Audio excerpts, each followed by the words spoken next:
Imos coa información deportiva.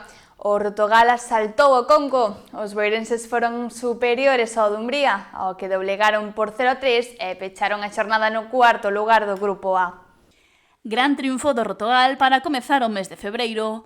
O equipo adestrado por Adrián Alves desprazouse esta fin de semana ata o Conco para vivir un novo derbi galego ao medirse ao Dumbría, conxunto máis que coñecido polos boirenses.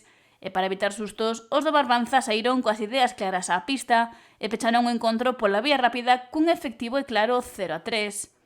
O Dumbría tomou o mando ao comezo do choque, pero o Rotogal deulle rapidamente a volta grazas á súa loita sobre o parqué e o acerto de Cañate e Casais.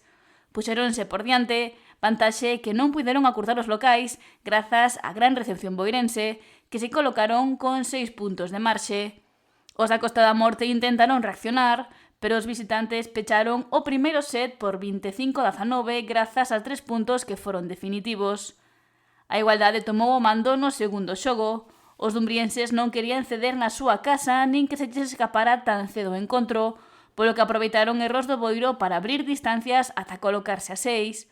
Mediado set, o Rotogal regresou ao encontro e achegouse ao marcador. Houbo alternancias de puntos, pero finalmente os erros condenaron os locais e os boirenses puxeron o 0-2 despois de vencer no segundo xogo por 22-25. E o terceiro set foi o definitivo.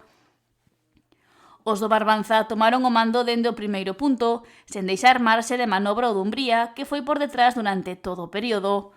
O Rotogal, moi serio en todos os aspectos do xogo, freou o intento local de remontada e o seu acerto en ataque decantou o partido ao seu favor ao facerse co terceiro parcial por 19-25.